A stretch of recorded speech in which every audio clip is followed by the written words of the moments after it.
அனைவருக்கும் வணக்கம். இன்கிரீட் மணி ஆப்பை யூஸ் பண்ணி ஸ்டாக் மார்க்கெட்ல லிஸ்ட் ஆகாம இருக்கக்கூடிய அன்லிஸ்டட் ஷேர்ஸ்ல கூட உங்களால இன்வெஸ்ட் பண்ணிக்க முடியும்.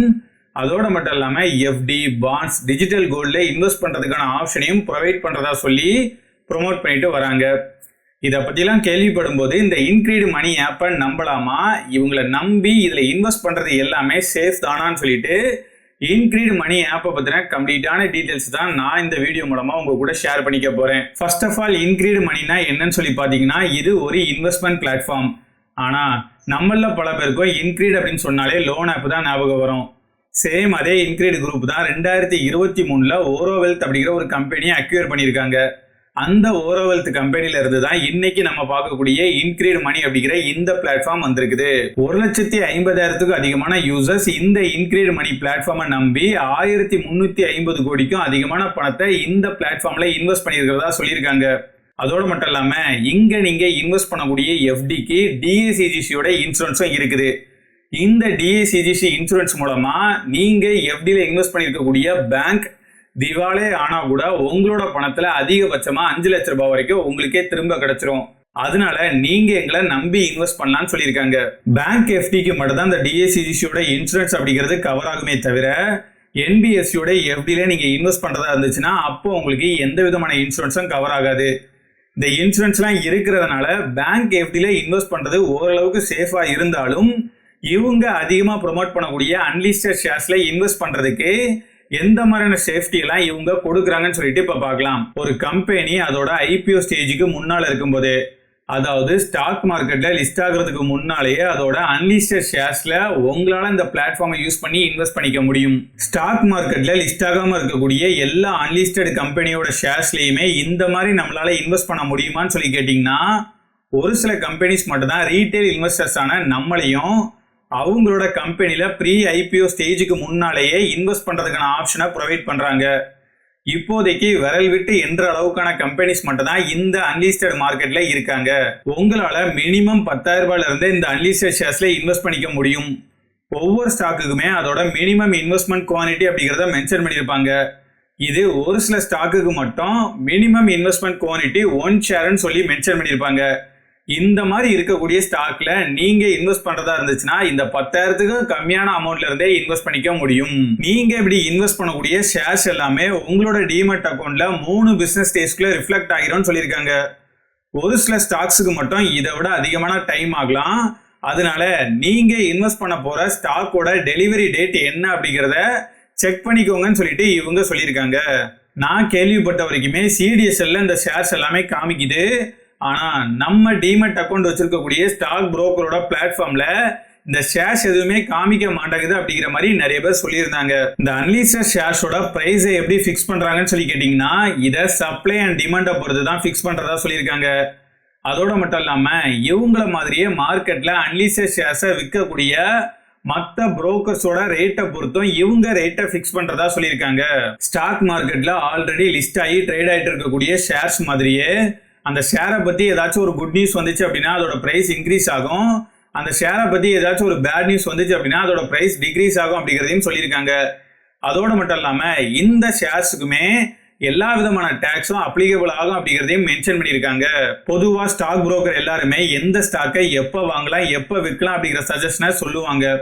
ஆனா இந்த இன்கிரீட் மணியை பொறுத்த வரைக்கும் இவங்க ஒரு செபி ரிஜிஸ்டர் இன்வெஸ்ட்மெண்ட் அட்வைசரா இல்லாததுனால எந்த விதமான ஸ்டாக்கையும் நாங்க உங்களுக்கு ரெக்கமெண்ட் பண்ண மாட்டோம் அப்படிங்கிற மாதிரி சொல்லியிருக்காங்க. நாங்க அந்த ஸ்டாக்கை பத்தின கம்ப்ளீட்டான டீடைல்ஸை எங்களோட எக்ஸ்பர்ட்ஸை வச்சு அனலைஸ் பண்ணி எங்களோட பிளாட்ஃபார்ம்ல சொல்லியிருப்போம். நீங்க அதை பார்த்து டிசைட் பண்ணிக்கலாம் அப்படிங்கிற மாதிரி சொல்லியிருக்காங்க. இந்த மாதிரினா அன்லிஸ்டட் ஷேர்ஸ்ல இன்வெஸ்ட் பண்றது சேஃபான ஒரு இன்வெஸ்ட்மெண்டா இருக்குமான்னு சொல்லி கேட்டீங்கன்னா, ஆல்ரெடி ஸ்டாக் மார்க்கெட்ல லிஸ்ட் ஆகி ட்ரேட் ஆகிட்டு இருக்கக்கூடிய ஸ்டாக்ஸ்ல இன்வெஸ்ட் பண்றதுக்கு investment in securities subject to market ரிஸ்க்னு டிஸ்க்ளைமர் போடுறாங்க. அப்படி இருக்கும்போது இந்த அன்லிஸ்டட் ஷேர்ஸை பொறுத்த வரைக்கும் இதை செபி, ஆர்பிஐ மாதிரியான எந்த ஒரு அமைப்பும் ரெகுலேட் பண்ணாததுனாலேயே இதுல அதை விட அதிகமான ரிஸ்க் அப்படிங்கிறது இருக்கதான் செய்யுது. இந்த அன்லிஸ்டட் ஷேர்ஸ்க்கான மார்க்கெட்டை பொறுத்த வரைக்கும் இங்க ஆக்டிவா ட்ரேட் பண்ணக்கூடியவங்க அதிகமான பேர் இருக்க மாட்டாங்க. அதனாலேயே இந்த ஷேர்ஸோட பிரைஸ்ல பெரிய அளவுக்கு வேரியேஷன் அப்படிங்கிறது இருக்காதுன்னு சொல்லியிருக்காங்க. எதுக்காக இந்த மாதிரி ஆக்டிவா ட்ரேட் பண்ணக்கூடியவங்க அதிகமா இருக்கிறது இல்லைன்னு சொல்லி பார்க்கும்போது தான் ஒரு பெரிய குண்டை தூக்கி போட்டிருக்காங்க. நீங்க எங்களோட பிளாட்ஃபார்மை யூஸ் பண்ணி ஈஸியா அன்லிஸ்டட் ஷேர்ஸா வாங்குற மாதிரி உங்களால அதை ஈஸியாலாம் வித்துற முடியாது. அதனால ட்ரேடிங் மைண்ட் செட்டோடையோ இல்ல ஷார்ட் டைம் இன்வெஸ்ட்மெண்ட் மைண்ட் செட்டோடையோ அன்லிஸ்டட் ஷேர்ஸ்ல இன்வெஸ்ட் பண்ணாதீங்க அப்படிங்கறத இவங்களே சொல்லியிருக்காங்க.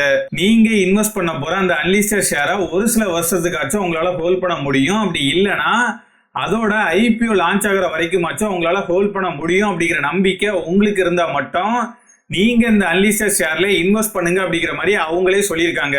ஒருவேளை நீங்க இன்வெஸ்ட் பண்ணிருக்கக்கூடிய அன்லிஸ்டட் கம்பெனியோட ஐபிஓ லான்ச் ஆனா கூட அப்படி ஐபிஓ லான்ச் ஆகி 6 months வரைக்குமே உங்ககிட்ட இருக்கக்கூடிய ஷேர்ஸை விற்க முடியாத மாதிரியான லாக்கிங் பீரியட் இருக்கிறதாவும் சொல்லியிருக்காங்க.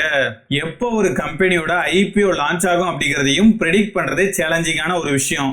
ஒருவேளை நீங்க இன்வெஸ்ட் பண்ணிருக்கக்கூடிய கம்பெனியோட ஐபிஓ லான்ச் ஆகாம போனா கூட நீங்க இன்வெஸ்ட் பண்ணிருக்கிறது ஒரு அசெட்ல, அதனால அதோட பிரைஸ் அப்படிங்கிறது கண்டிப்பா இன்க்ரீஸ் ஆகும். அப்படி இன்க்ரீஸ் ஆனதுக்கு அப்புறமா நீங்க அந்த ஷேரை ஒரு புரோக்கர் கிட்டயோ இல்ல இந்த மாதிரி அன்லிஸ்டட் ஷேர்ஸ்ல இன்வெஸ்ட் பண்ணக்கூடிய மத்த பார்ட்டிசிபேட் கிட்டயோ சேல் பண்ணிக்கலாம் அப்படிங்கிற மாதிரி சொல்லியிருக்காங்க. ஐபிஓ லான்ச் ஆச்சு அப்படின்னா உங்ககிட்ட இருக்கக்கூடிய ஷேர்ஸ் எல்லாத்தையுமே ஈஸியா உங்களால சேல் பண்ணிட முடியும். ஒருவேளை ஐபிஓ லான்ச் ஆகாம போச்சு அப்படின்னா இவங்க கேட்டிருக்கக்கூடிய டீட்டெயில்ஸ் எல்லாத்தையுமே இந்த மெயில் ஐடிக்கு சென்ட் பண்றது மூலமா உங்களோட ஷேர்ஸா வாங்கக்கூடிய பையரை இவங்க கண்டுபிடிச்சு அவங்க கிட்ட உங்களோட ஷேர்ஸை சேல் பண்றதா சொல்லியிருக்காங்க. நீங்க இந்த மாதிரி சேல் பண்ணும்போது இவங்க கோட் பண்ணக்கூடிய பிரைஸ் அப்படிங்கிறது மார்க்கெட் பிரைஸை விட 5 to 7% வரைக்கும் கம்மியா தான் இருக்கும் அப்படிங்கிறத சொல்லியிருக்காங்க. அண்ட் உங்ககிட்ட 5000க்கும் கம்மியான அமௌண்ட்ல தான் ஷேர்ஸ் இருக்குது அப்படின்னா அதை இந்த மாதிரி சேல் பண்றது அப்படிங்கிறது கஷ்டம் அப்படிங்கிறதையும் சொல்லியிருக்காங்க. நான் சொல்ற விஷயங்கள் எல்லாம் கேட்கும்போது இது ஒரு ட்ராப் மாதிரி ஃபீல் ஆச்சு அப்படின்னா உங்களுக்கான இன்வெஸ்ட்மெண்ட் இது கிடையாது. இது பெரும் முதலாளிகளுக்கு வேணா செட் ஆகலாமே தவிர நமக்கு செட் ஆகிறது கஷ்டம் தான். சரி, அன்லிஸ்டட் ஷேர்ஸை விடுங்க, எஃப்டி அப்புறம் பாண்ட்ல இன்வெஸ்ட் பண்றதுக்கான ஆப்ஷனை ப்ரொவைட் பண்றதா சொல்லியிருந்தீங்கல்ல, அதை பத்தி சொல்லுங்கன்னு சொல்லி கேட்டீங்கன்னா இவங்க ஒரு சில என்பிஎஃப்சி அப்புறம் ஸ்மால் ஃபைனான்ஸ் பேங்கோட எஃப்டில இன்வெஸ்ட் பண்றதுக்கான ஆப்ஷனை ப்ரொவைட் பண்றாங்க. பேங்க் எஃப்டில இன்வெஸ்ட் பண்றதுக்கு அந்த பேங்க்ல நீங்க ஒரு சேவிங்ஸ் அக்கௌண்ட்டை ஓபன் பண்ணியே ஆகணும் அப்படிங்கிற மாதிரி கட்டாயம்லாம் இல்லாம டைரக்டா அதோட எஃப்டில இன்வெஸ்ட் பண்றதுக்கான ஆப்ஷனையும் ப்ரொவைட் பண்றாங்க. ஒரு சில கார்பரேட் பாண்ட் அப்புறம் இவங்களோட எம்எல்டில இன்வெஸ்ட் பண்றதுக்கான ஆப்ஷனையும் ப்ரொவைட் பண்றாங்க.